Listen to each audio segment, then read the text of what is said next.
It's KarKix. Classics, custom, sports cars, and trucks. Plus news, great places to go, and products you'll love at KarKix.com. That's KarKix.com. Now, here's the host of KarKix, Bob Lang. If you listen closely, you can hear the lyrics from The Doors' "This is the End, my friend," over Trollhättan, as Saab's fate is all but sealed. Hey, hats off to the team at Swedish Automobile NV, parent company of Saab, and former Spiker Cars NV for giving it one hell of a try. Just recently, the Wall Street Journal reported about 1,000 of Saab's white-collar workers, represented by their labor union, were due wages on August 26th and have not been paid. The company has 7 days to pay them following a notice given to the company. Swedish Automobile NV is forecasting substantial losses for the year, citing the continued funding crisis that has crippled production since April. According to the company, previous sales and production targets are being reassessed. Saab says that management is working on different scenarios to secure funding. They should be admired, though, for the effort they gave, even though it resembles the Black Knight scene from Monty Python and the Holy Grail, if they'd only had the survival instincts of Chrysler.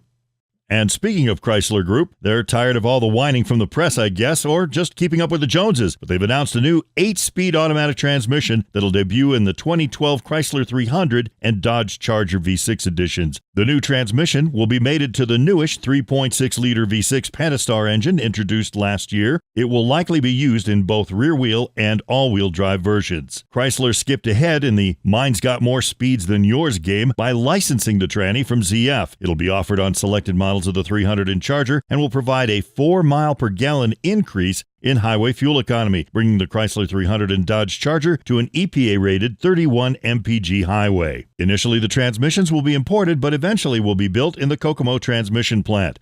Can a 9-speed be far behind in the war of the gears?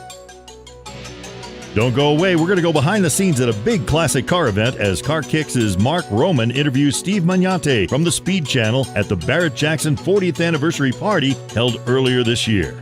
Don't forget to tell our sponsors that you heard about them on KarKix. KarKix will be right back. KarKix will perform a 155-point pre-inspection auto inspection almost anywhere in the USA.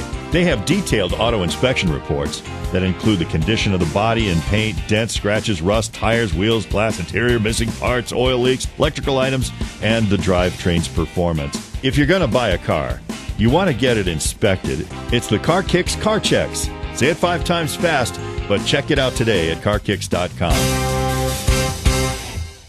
And now more KarKix with Mark Roman and Speed Channel's Steve Mangnate. With me is Steve Mangnate. I don't believe that you're actually sitting here with me for a little bit on an interview. How are you this afternoon? Well, I'm doing well. You know, I think this is my 6th Scottsdale. I've been doing the Barrett-Jackson shows for 5 or 6 years, and they sort of just one after the next. Next thing you know, you're doing a whole bunch of them. But this is the big one, 40th anniversary. The economy could be better. 2-3 years ago, if that was the 40th anniversary, man, what a celebration, because the prices would have been going nuts. Top grade stuff would be coming out. But what we find is, we have a lot more middle of the road cars, and there's nothing wrong with that. We always have a show. If there's a car on that stage, we always have a show. Tell me about the adrenaline on that stage. Well, the funny thing is, when you're standing there for 10 hours or 11 hours, and I swear it only feels like 9 hours now, but when you're doing that, there's an excitement level that comes with it. But the funny thing is, we stand there, we have earbuds in our ears, and we're kind of in a spacesuit. We don't really hear what's going on around us. We can hear the auctioneer sort of in a distant sound, but the earbuds are very loud.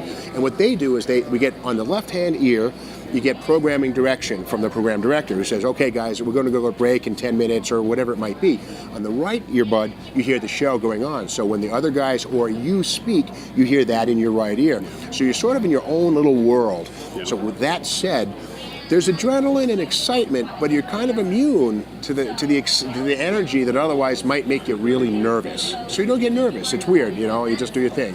When the old concept, or was it the Pontiac concept that the guy jumped into the car in the middle of the bidding? That was probably 2005 or something like that. It was the olds with the F85, I think it was, or something like that. Yeah. Well, it's like 2 bidders back and forth, and he jumped in and was kind of like saying, "This is my car. Come on, bring it on." No kidding. Yeah, it was pretty funky. Hopefully that guy ended up buying it, because if he put a hole in the seat or something, jumping, that would be a bad thing. It was for a museum. I guess they just took it up to like $4 million or something like that. Yeah. Definitely. It's amazing what happens. I really appreciate your time. Oh, no. That's all for now. I'm Bob Lang. See you right here next time with more KarKix. Bye-bye.